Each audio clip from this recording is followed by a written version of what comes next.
There you go. Hey, friends. Good morning. We're doing something really special and different today. This is another episode of It's 5 o'clock Somewhere. I'm Anita Grace Brown, and I'm going to be speaking with my friend Heather Morgan, and she's near Ontario, Canada, and I'm, as you know, in South Jersey. So I'm comfortable on my couch and I'm holding my new wooden cross, and I'm going to show it to Heather now. And you're going to imagine in your minds that I had one before and I lost it. And for probably a year, I longed to find another little handheld wooden cross. And I had a friend purchase this for me from New Orleans. And I'm super happy to be sitting here holding it because Heather and I have Jesus in common. And I give him all the credit for drawing us together 4 years ago at the Wild Goose Festival. So, hey, Heather. Hi. So we're going to be having a casual conversation. Um, Heather's going to tell you about herself. We're going to be talking about faith and yoga and the intersections of those topics and how our practices of wholeness have impacted our wellness and our relationships and our work in the world. So, Heather, why don't you begin by telling us about you and Powered by Love? Telling you about me is a big question, Anita. Yeah. The basics, I'm 39 years old. I live up in Canada in Ontario, just north of Toronto in a little town called Barrie. And I am mom. I've been mom to three kids, one of whom passed away when he was about 3 weeks old. Um, he would be 16 if he had survived. The other two are 18 and 14 and a half. So that sort of gives you the shape of the family there. Um, Between the five of us, we have about 10 disabilities.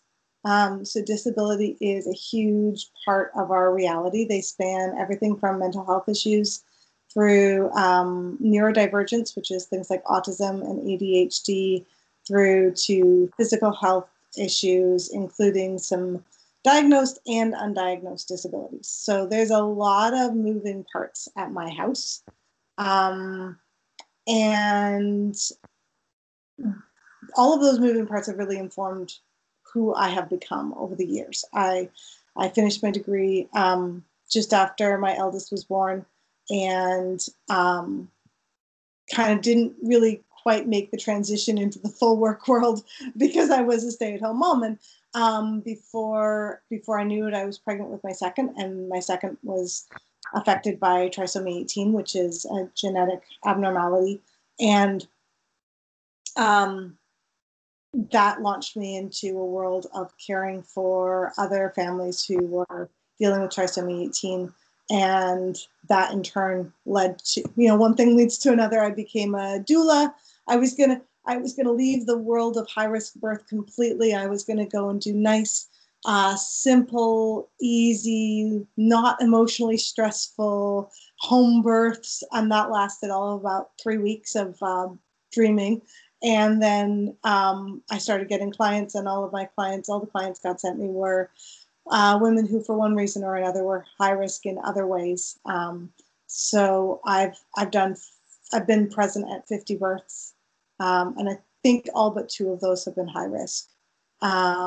So that's sort of just the direction that life has gone for whatever reason, and so that led to trying to develop some more materials. I became a high risk doula trainer, and I developed and ran a high risk doula program at a pregnancy center here in Barrie for 4 years, and that continues to this day without me, because I trained other people to do it, thankfully.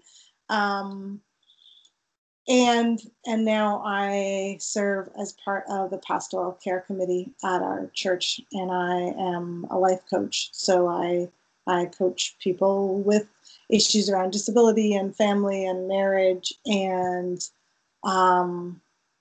most importantly around the trauma and the Here, we're just going to let our listeners know I have my beautiful golden retriever in the background, and she's going to let you know when somebody's out front that she would love to go out and play with. Because who doesn't want to miss a good play date, Mom? That's right. So yeah, the main core of what has become my practice has been working with folks who have a background, have experienced trauma, and how do we untangle ourselves from that trauma. And my knowledge from that comes from a lot of studying and a lot of research, but also from a lot of living it out. I experienced trauma in a few different ways growing up, including some quite significant medical trauma. Some of my disabilities were actually the result of surgical interventions that went wrong, medical care that wasn't navigated the way that it needed to be navigated, with some quite painful and long-lasting results to it. Some of it was spiritual trauma, growing up in a very conservative world where women are seen and not heard, and women are less than, and women's bodies are things to be hidden so that men are not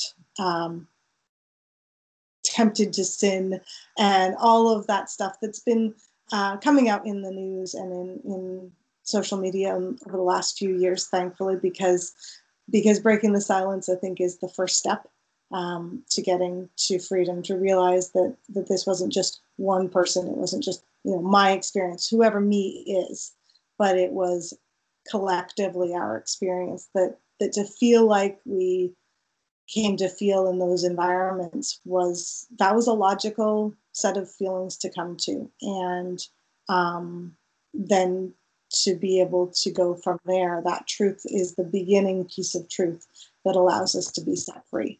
And so a lot of the work that I do is about unraveling truth from lies, so that we can take the steps we need to get to freedom. My practice, there's sort of two key verses that my practice hinges on, and one is you will know the truth, and the truth will set you free, and the other is there is no longer any fear in love, because perfect love casts out fear. And pretty much everything goes back to those two verses, and where those two verses can take us with a really good knowledge of trauma-informed practice, and attachment theory, a lot of attachment theory. I have a lot to learn from you on that. As my husband Trevor was preaching at our church yesterday, and he was preaching on parenting, and he was talking about this concept about joining, and joining is this idea that we assume that there's always a reason why somebody's under the table hiding and banging their head against the wall, and that as parents we have the opportunity to do the compassionate curiosity we need to figure out why somebody would be in that space, and then go and join them in that space so that they can feel safe enough to eventually connect and to eventually come out from under the table. And then he said at the end, I think that the incarnation is all about God choosing to join with us as humanity. And so to me, it all comes back to God showing up for us, and then that's how we show up for each other. So I'm hoping that Trevor can join us. He was my first friend from your family. Trevor came to my early morning yoga class 4 years ago at the insistence of his wife, Heather, who intuitively knew that it would be good for him. And we became fast friends, and we've seen each other every year since, and have had a number of Holy Spirit inspired experiences together. And through my relationship with Trevor and yoga, he invited me to come visit the family. and to spend some one-on-one time with you, Heather. And that's when you and I began to develop more of our personal friend relationship, which was I was so honored and privileged to be invited and to spend time with you and to get to know you better and to begin to show you some of the mind, body, spirit, Trinitarian tools that we each have available to us, just as being a human person, that really help us to move out of that anxiousness of the mind, which tells us that we're separate, that we're alone. And I know that for me personally, those lies have been the ones that return to me again and again and again, that the roots of that wounding must be so generationally deep that God asks me to do that work often. And when I say I'm tired of it, it's in that redemptive suffering that I can trust that I am not just Anita doing this for myself, and that I trust that I am doing that work on behalf of anyone I come in contact with. And so I hope that this podcast episode really speaks to people on many, many levels with whatever it is that they're dealing with, that they know that they're not alone, and that they know that they can count on God to put humans on their path so that we can share. And Heather and I have continued to deepen our friendship. And this podcast episode, which is the 100th in about a year. So I wanted to do something special for the 100th. And so this is my first interview, and I'm just so, so thrilled that we're having this conversation, Heather. So yeah, more from you. Thank you. Yeah, we met that time when you came up. You came up just a few weeks after I had been hospitalized. So 2 years ago today. Interesting. It's actually to the day.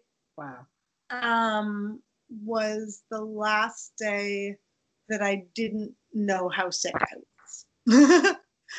So I've dealt with some sort of very significant muscle fatigue disorder my whole life. We know that much now. And we know that my body compensates for it by using its tendons to hold me together in spite of the fact that my muscles don't work. But apparently those have a life expectancy that is, was overshot dramatically by how much I was asking out of them. And so this time 2 years ago, I was finishing up an apartment for a affordable housing project in our community. We have a family shelter system that's I was privileged enough to get to be part of volunteering with, and we were setting up an apartment for a new family. And that was awesome. Somebody was going to have a roof over their head. That was awesome. Finishing up with it and got home at the end of the day and could barely stand up. And we didn't know why.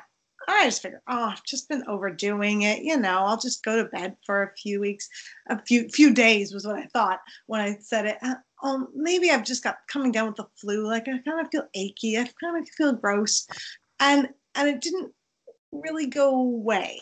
And I was in bed for about 3 weeks. And every time I tried to get out of bed, I would just feel gross, nauseous, and shaky, and not like your normal shaky when you have the flu, but like my legs would completely shake and judder, and nobody really knew what to make of any of that. And I went through the system, went to my doctor. I mean, you wait a couple weeks because if it's the flu, what's the doctor going to do? But eventually you're like, we should probably talk about this. We went off and had an MRI, and no brain tumor, so that was good. And, no aneurysm, so that was good. And, they kind of ruled things out slowly. By the end of January of 2017, it was so bad that I was just not functioning. I couldn't do anything. I couldn't stand and load the dishwasher. I couldn't, drive over to the high school to pick up my kids. I couldn't really do anything, and that was a growing problem. And so then I went to eventually started going to the emergency rooms of the major teaching hospitals down in Toronto because nobody seemed to know what to do with me.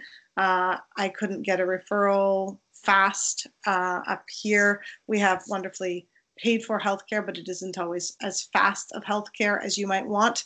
And so if things are really severe, what you do is you show up in the ER and you hope that they will do something to speed this process up. So we did that, and we the hope was that we would be able to come up with a diagnosis. And although I was seen at the hospital and admitted to the hospital for a week, they couldn't figure out what it was. They sent me to a rehab hospital for 5 weeks. And the hope was that they would be able to, through physiotherapy and all of those things, they would be able to sort this out. And that also wasn't successful. Everything that they did made things worse, not better. And so then we were left with, now what? And they sent me home. And I have used a wheelchair since I arrived at the rehab hospital now. And so now that's going on past a year and a half, coming up on 2 years. I've been in a wheelchair.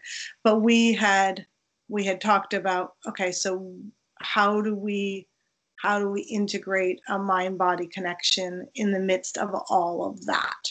So I think one of the things that I really want to make sure I say today is, like, as a disabled person, it can be really easy to assume that yoga and physical practices and a connection with your body are just not on the table for you if you're coming from that world. And I want to be really clear, you're going to have to be creative to make this work, but there is value in finding a connection back to your body. And it may or may not heal your body. It may or may not fix what is wrong with your body. Sometimes what's wrong with your body isn't coming from that place and isn't going to be made better in the kind of ultimate better sense. But the more connected you can become with your body, the more comfortable you can become with your body, the more you can learn to listen to your body and sit in those places of discomfort, the more that you're going to be able to heal in a way that is, the right words matter so much. It's this healing of finding that place where you're at one with your body again, where you're not at odds with it, where you're not constantly fighting it. I have to do a lot of pacing. I have to listen well to my body. And the better a relationship I've developed with my body, the better I've been able to listen to my body and to stop when my body actually wants me to stop, not when my mind's like, no, you can do a little bit more. You should really do a little bit more. Otherwise, you're not a good person if you don't do a little bit more. All those voices that we have in our heads. And what's that? I do know. Yeah, all those ones. Well, those of us with disabilities and chronic health issues have to learn to listen to our bodies even better than the rest of us, I think, because that's our body saying, no, this is the line. If you want to be the best, most healthiest version of yourself this side of eternity, then you have to learn to listen. You have to learn to respect your body and to appreciate where your body's coming from, and to respond appropriately to the signals that your body's giving you. And if you cut yourself off from your body, because let's face it, pain isn't interesting and discomfort isn't fun, and nobody wants to hear one more time the litany of complaints from, the knees and the ankles and the hips and the shoulders and the back, then you're losing out on so much of the wisdom that your body is prepared to give you, that God has designed us to learn from our bodies. Beautiful. Thank you for saying that. And I know that's going to be helpful for able-bodied as well as disabled people, because basically we're all something about adulting brings us up into our head brains, and we've lost the connection to the rest of the body. And what you're saying applies to everyone. So thank you, and continue to tell us more about this beautiful unity that you're discovering. So about 5 years ago, I finally realized that what I had experienced was, it took me until I was 33, 34 to realize this. And I had found a way in slowly and painfully through a mind in connection. So trauma is all stored in the amygdala, in the fear centers of the brain. The fear centers of the brain are sort of in the center of our brain. So we can get to them two ways, says the experts. This is just me paraphrasing. We can get to them from the front of our head, through our mind, through our prefrontal cortex, our logical, conscious mind, and we can get to it through our bodies. And those are the two ways to access the trauma and to be able to deal with the trauma. Bessel van der Kolk and others who write on trauma extensively talk about this. That's where that's coming from. And anyone who's interested in reading more about it should definitely read the book, The Body Keeps the Score. It's fantastic. Can't recommend it highly enough. So a lot of this is coming out of work like that. And what he says is, you can go in from the front and you can go up from the bottom, but you can't just access the fear center. You have to use something else to get there. And to begin with, what God sort of laid on my heart was this idea of you being rooted and grounded in love. It's the beginning of a verse in the New Testament. You being rooted and grounded in love would grasp how high and how wide and how long and how deep is the love of God. I'm not even going to say where it's from, because I've never been good at knowing where any of these verses are from, but I'm really good at remembering what they say. So you can Google it. Enough. But I said, okay, so how am I going to find love? I was in this space where I was always on a trigger edge. I was triggering all the time. I was reactive all the time. I wasn't able to, frame my conversations, my relationships with my family from any space of love. It was all fear all the time, because just years and years and years and layers and layers and layers of big traumas, little traumas, everyday little slights, but no coping strategies, no knowledge of how to deal with those fights between me and my husband, no way of knowing how to deal with those fears about my children, no way of knowing how to really process the experiences I had had as a child that I had been told were perfectly normal, so therefore they must be. And if you can't acknowledge any of that, much less the generational trauma that I had that I didn't even know about at that point, then it can be really difficult to know what to do with any of this. And so I started by saying, okay, so somewhere underneath of all of this trauma, I think that God made me. I still believe that. That was pretty much the only thing I had to hold on to at the time, but I still had that. Okay, so if I believe that God made me and that God is love, then what God made me as must be love. And if I can find that, and if I can root myself in that, then maybe that's my place to start. I don't know. This was all hypothesis at the time. I thought, okay, so who did God make me to be? And I started doing some work on a values-based discovery system. So how do you figure out who God made you to be? And it comes out of these places that make us come alive. We access it, we find it again in those places where we come fully alive. What are the spaces and places that we're like, if all of life could be like this, this would be the way that life was made to be. And it's going to be different for everyone. the values that I have as my core values and the values that you have as your core values, even though we're great friends, are going to be different values. Sure. And that's totally okay. But it's so important that we can access them, we can become aware of them, because those values then give us a measure for how we can evaluate all of the messages going through our heads all the time. Okay, I like that.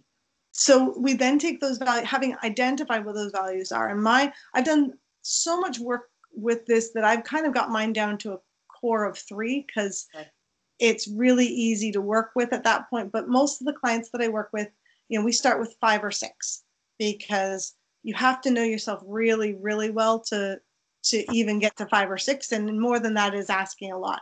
And to begin with, the messages that we're dealing with are kind of sticky. We're not very good at the process of unsticking them. So having 5 or 6 voices that can kind of chip in and say what they think about this could be really helpful.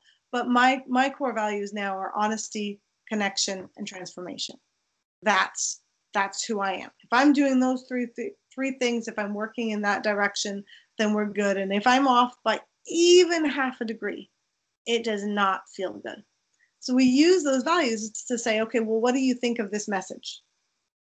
The message that you always have to have an answer for everyone, for example, or the message that you always have to show up for a friend if they ask, or maybe it's the message that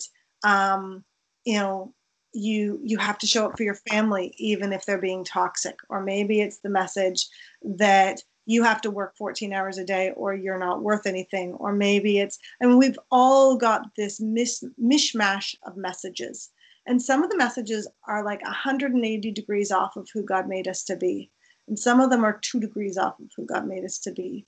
But all of them create this sense of conflict and this sense of stress in our bodies that then creates physical symptoms as well as emotional symptoms, inflammation and challenges with our gut systems and pain, and all of those things come from stress. The same systems that create stress emotionally create stress physiologically. And so we're going around with all this stress in our bodies. And as we start to sift through these messages, we actually can remove stress from our bodies as well as our emotions.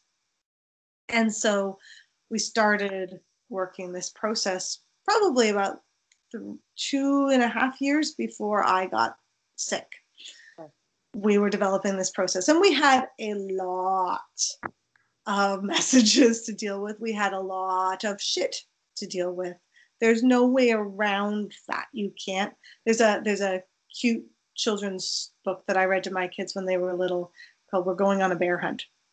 And they meet all these obstacles, and there's this line that repeats, can't go over it, can't go under it, can't go around it, gotta go through it.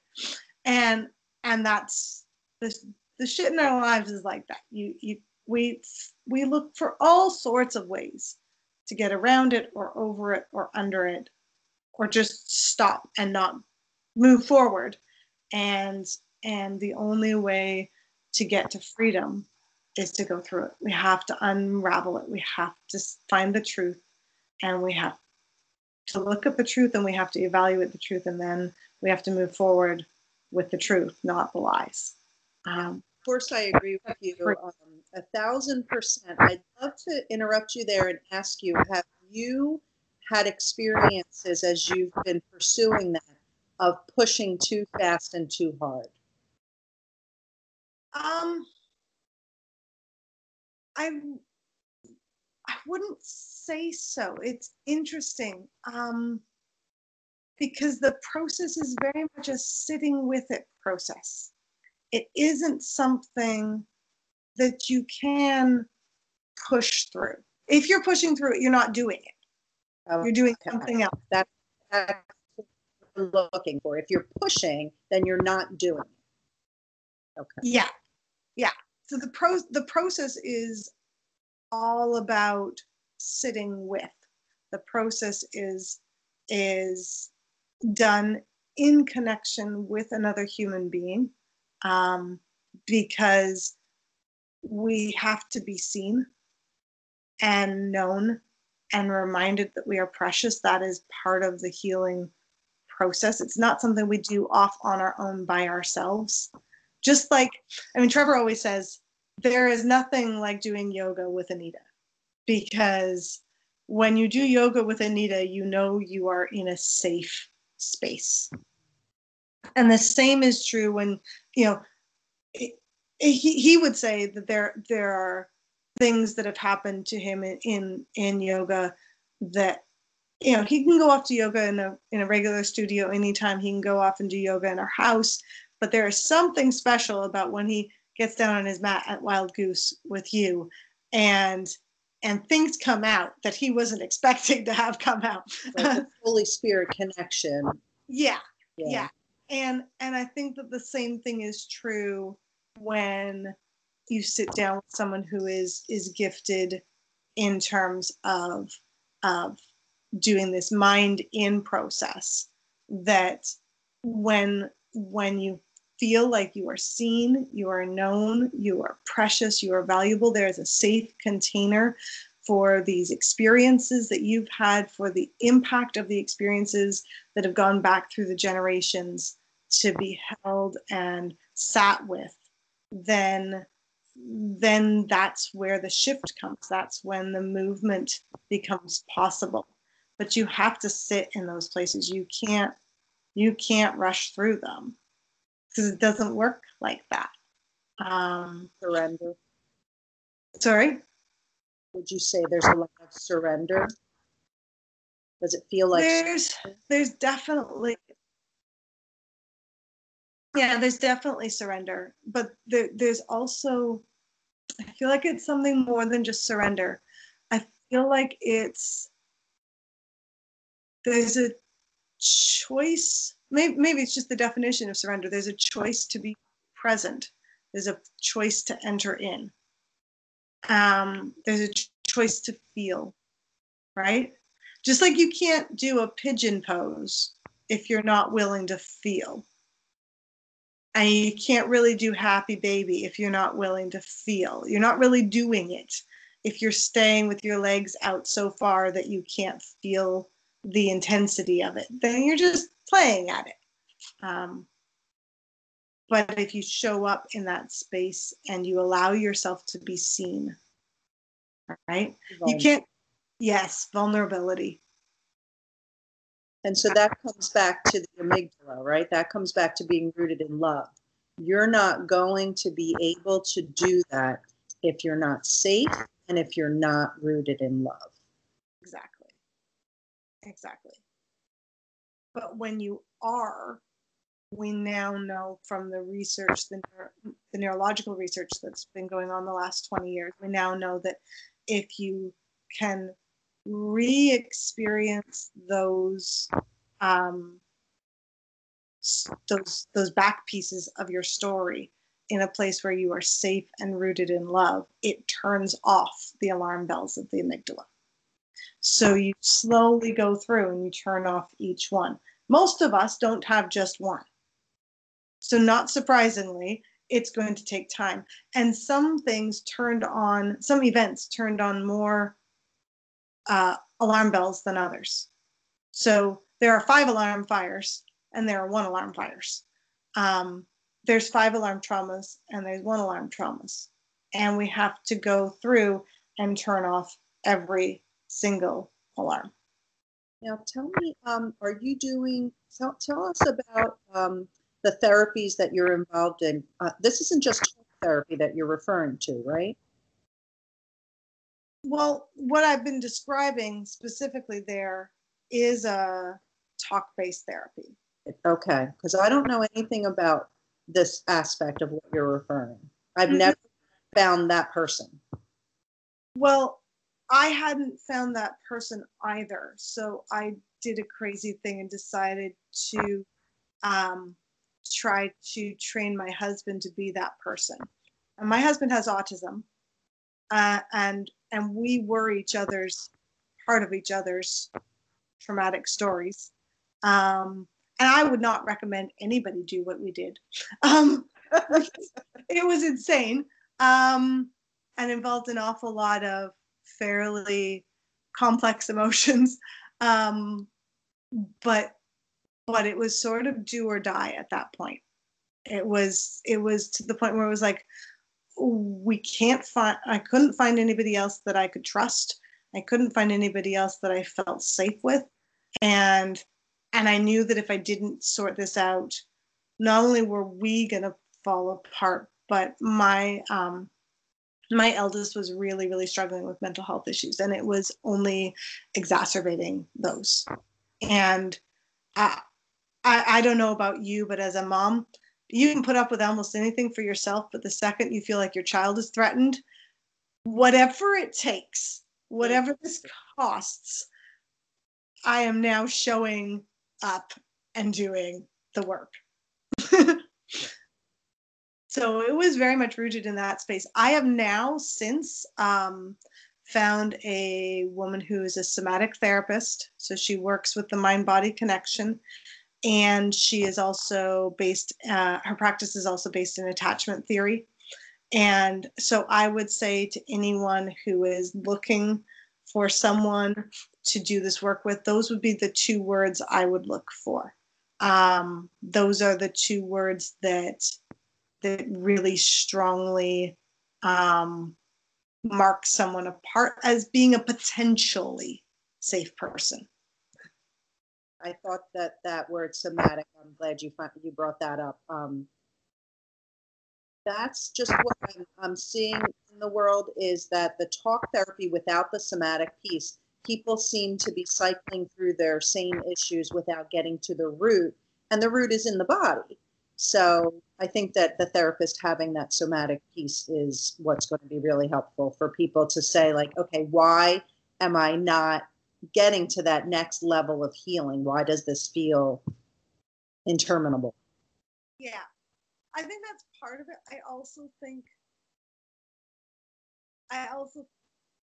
because it took me a while to get to that part, and I started to see healing before I got to that part, I think that part of it is that you can do an awful lot of talking without being confronted by the truth. Okay. And I've worked with people who are not willing, not yet ready to get to the truth. And I've worked with people who have decided they're willing to get to the truth. And the difference is phenomenal. And I think that gets back to that surrender word. It gets back to the idea of you can't go over it or around it or under it. We actually have to realize that the truth is going to be painful, and that we can't distract ourselves from it or make it all about somebody else, or all those things that we do naturally as self-protection. That healing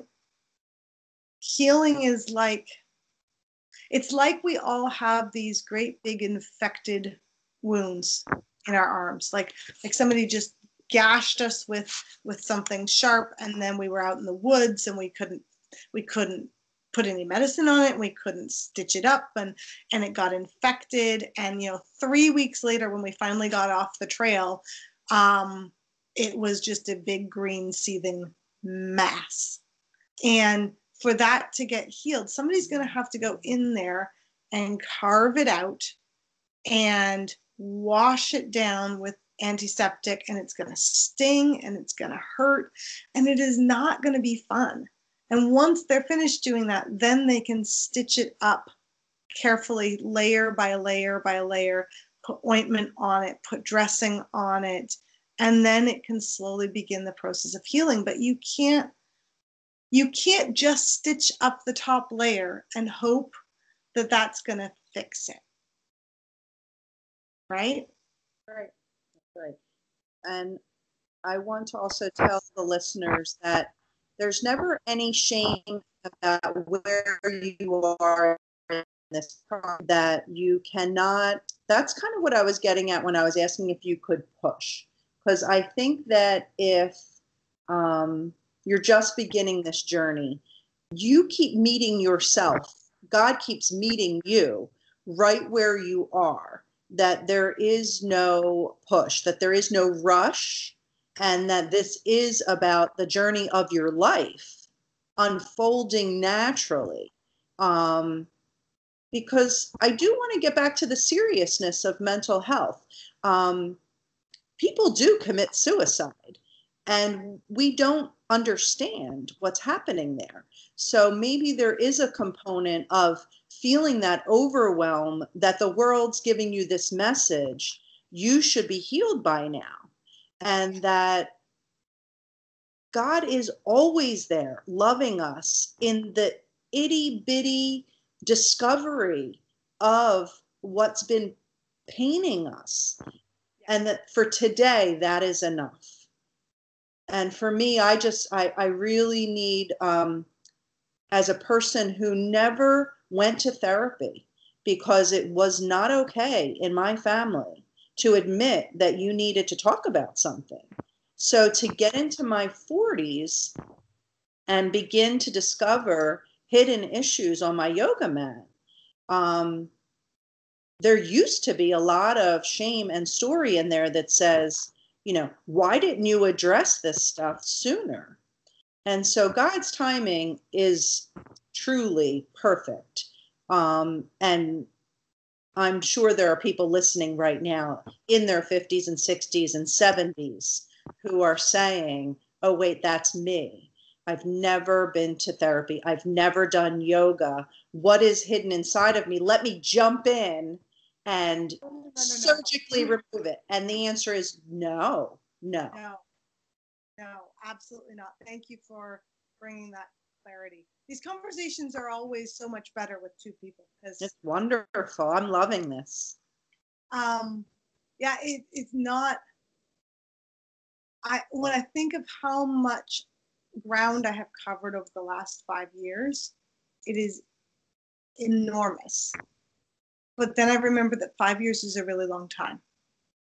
And it wasn't ever enormous in the moment. In the moment, it was just the next right thing, right? It was just leaning into the mental pose just that little bit deeper each time I showed up at the mental mat, as it were. So this is the point where it's intense. Okay, we can sit here. This is the point where there's distress. Okay, let's come back. This is the point where it's intense. Sit here a little bit longer and then come back. And that process in a safe container, not by yourself, not with someone who is unsafe, but in a safe container, that process begins to shift the stuff that's been stuck all those years. And if we are open to the Holy Spirit, and if we are willing for it to take the time that it needs to take, if we can trust God to get under the table with us and not assume that we have to somehow get ourselves out from under the table to get to God. Two very, very different pictures there. And we might have to sit under the table with God for a whole long time before we're even willing to look up into God's face and to see the beauty of what God has to offer us. But that's where it has to start. It has to always be rooted and grounded in love.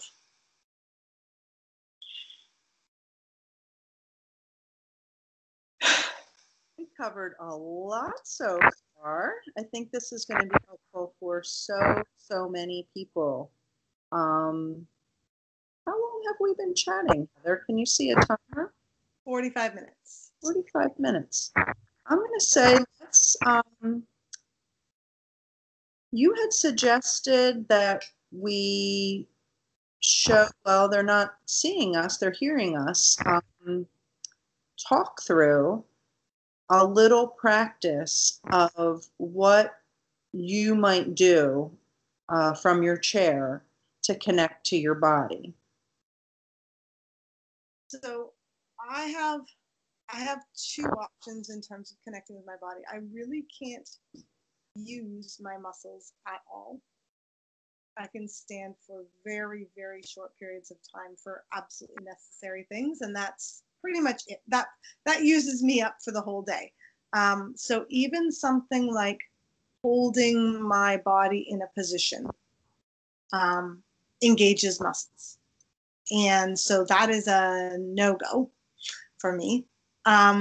So I have two options. I can either put a pillow underneath of me laying down and use that pillow to help, lengthen out my spine.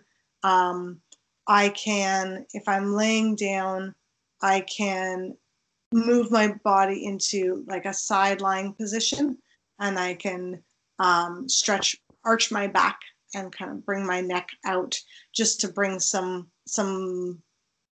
alternative to the fact that I sit hunched over for most of my day. But the other thing that I can do is I can have somebody take my body through a lot of positions. So we have two ways of doing that, Trevor and I. One is we have a yoga hammock, and he will put me into the yoga hammock and then move my body in the yoga hammock. So it means he doesn't have to support any of my weight. I don't have to support any of my weight, and he can just, rotate my hips through a range of motion, move them one side, move them to the other side, have me, kind of do a T shape. What's that one? What is that exercise called where you kind of flop your legs to one side and you T your arms to the other side? What's the official? Inclined spinal twist. Say that one more time. Inclined spinal twist. That one. It's good. I like that one. Good. And then the other option is that laying on the floor, he can take my legs through range of motion exercises, but also things like we kind of do an upside down child's pose. Tell me more. So usually child's pose, you're on your legs. On your knees. On your knees and with your head down, and the pressure of your bottom as it kind of falls down is what activates the joints at the hips and the knees and the ankles and everything, right? Yes. I can't do that because I can't support my weight that way. So instead, I lay on my back and Trevor activates my legs from on top. So he brings my legs down into that position. Knees to chest. Knees to chest, yeah. But applies a little bit of pressure so that I have that activation. And we find that point of intensity, not pain. Right, yeah. And then we lean into that. And that's very effective. Nice. And then the third thing that I've done is with you or with a few other folks who I know in the area is an assisted yin yoga approach where someone else gets me into one of those supported positions, and then when it's time to move into the next one, moves me into the next position. And you had sent me a video to a guy named Matthew Sanford, who's a paraplegic yoga instructor who works with folks who are as much as quadriplegic. And I think it's really, really important for folks with chronic illness and disability to realize that it is possible.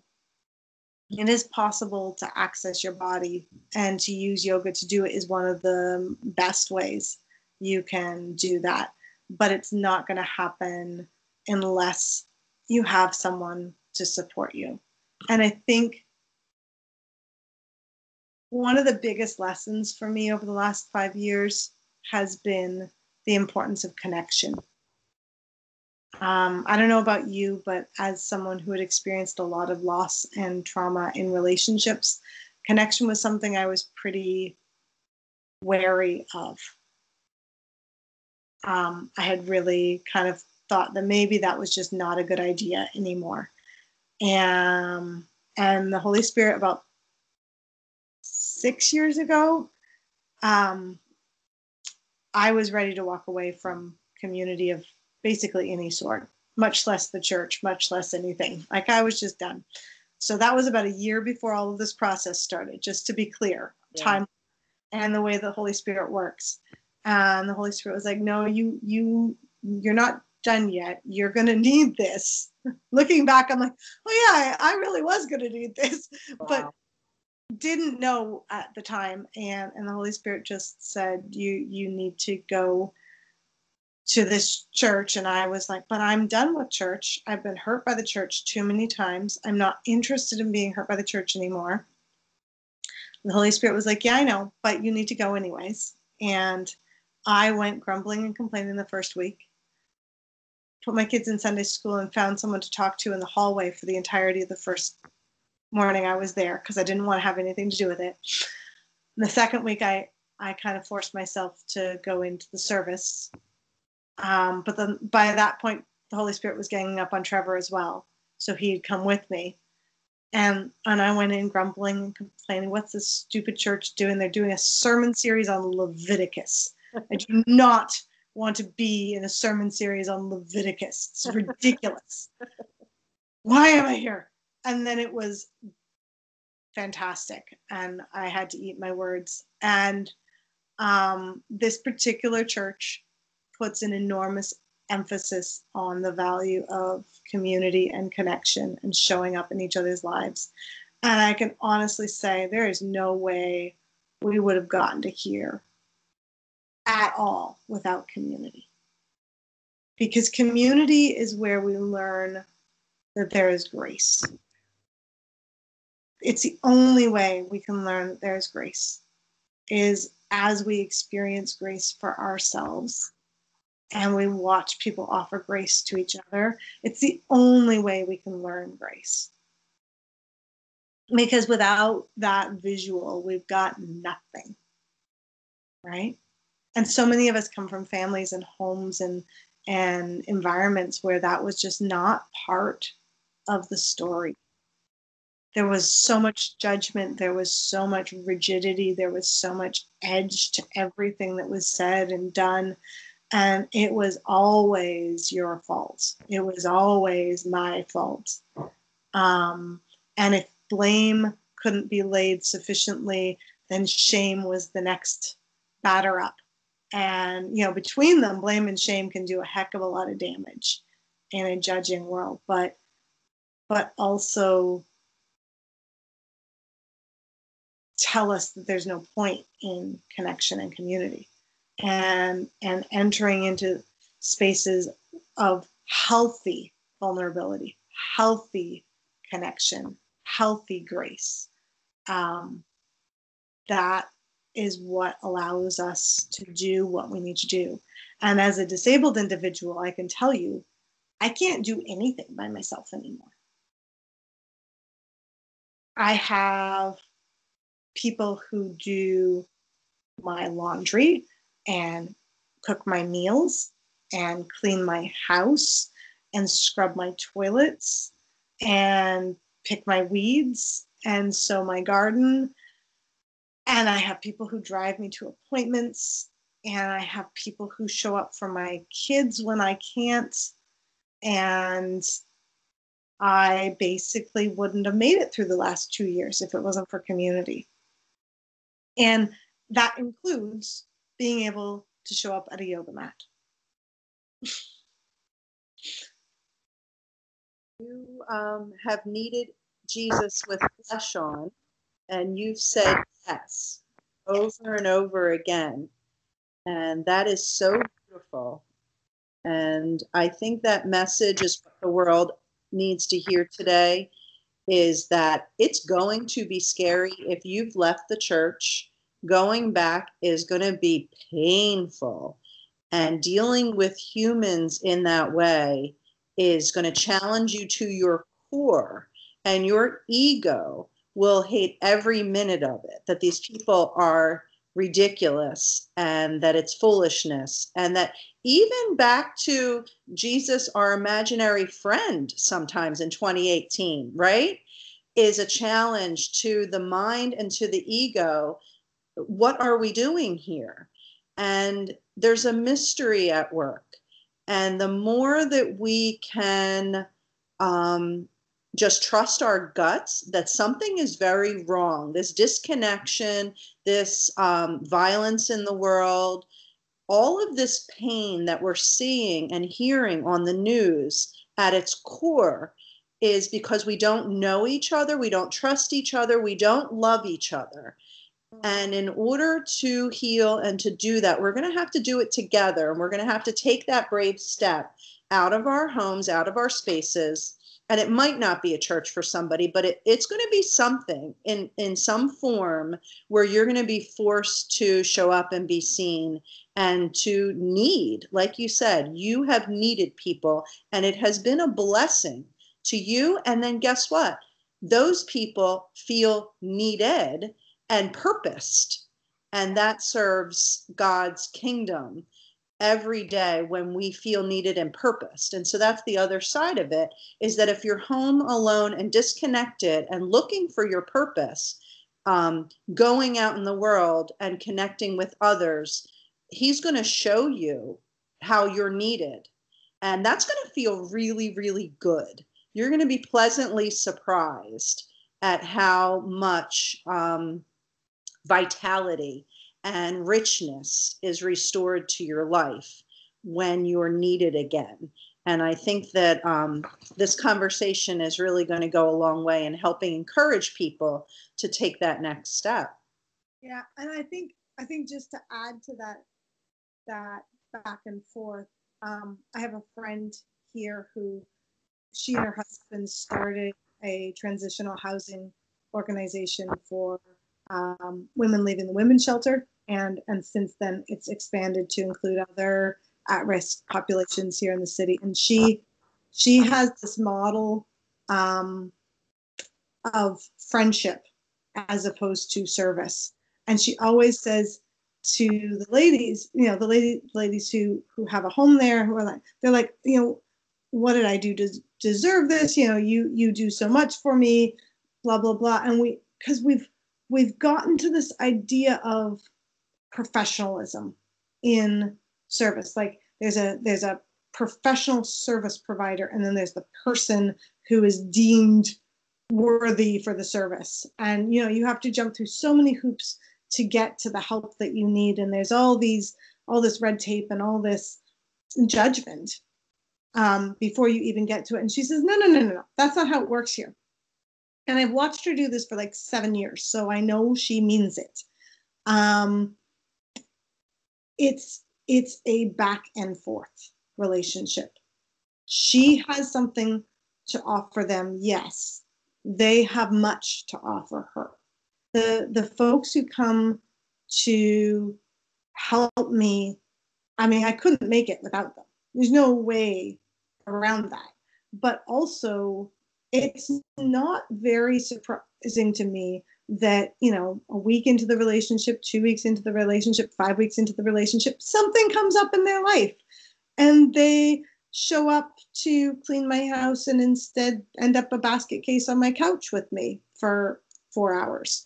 And that's okay, because it's this back and forth. And I think if we can take relationships from the hierarchical model to a on the same plane. Yeah, we're side by side, coming alongside. Yeah, and realize that it's not about establishing credentials and being the best and fighting for that place, but actually no, we get to walk this life together. It is such a privilege to get to be in relationships like that. And from that perspective, to realize that I have so much to learn from the 16-year-old who stained my deck on Friday. And we get to have this beautiful back and forth conversation. And, I have so much to learn from the junior highs that I hang out with on Sunday mornings at our church. And, we're having conversations about, what do we do when we're longing for things in our lives and we have to wait for the hard things. What do we do? And we're learning from each other when whether we're 11 or 39 or 52 or whatever, that we have this opportunity to walk through life from that perspective. And it's just totally transformed the way that I've engaged in relationships, learning from my friend, that it doesn't have to be like that. And I almost didn't really know that it could be any other way. So I just wanted to add that in. Yeah, I love that. I love that. We're going to do this again because this is just the beginning of just a conversation that it feeds me this entire time. I had the chills up and down my legs because I know that God is at work and that what we're sharing, this authentic, genuine struggle, and putting God in the center and putting love first and safety first, and this connection back to the physical body, that there is a unity and a joy that comes through when we can trust that we are whole and that we don't need to remain in that disconnection and that suffering. So thank you for this beautiful conversation. And we're going to definitely do it again. And check out Heather, Powered by Love, Heather Morgan. Where else can they find you? Poweredbylove.ca. Okay. In Canada. And I'm on Facebook, and I try to be on Twitter, but I'm not very good at it, and a little bit on Instagram some days. But there's a contact me page through Powered by Love, and happy to talk with folks more if they're interested. Yeah. Heather is a beautiful writer, so I'm sure there's some blog posts out there that people can read. And then, yes, if you have questions about being disabled, about yoga, the next time we talk, we'll definitely do an actual seated practice. So I think the listeners can have that to look forward to, just something really, really simple. But yeah, we'll put that out there that that'll be our intention to do next time. And we'll keep this wonderful conversation going. Wonderful. Thank you, Anita. And thank you for taking the courageous step starting this podcast 100 episodes ago. Oh, you did. We all need to make things. And this has been the thing that as I've been writing my book and not teaching very many physical, actual yoga classes here in South Jersey, making the podcast has been the thing that I can count on to feel productive, because that's a good feeling to make things. So definitely. All right. Well, I love you, friend, and give my best to the family. Will do. All right. Bye.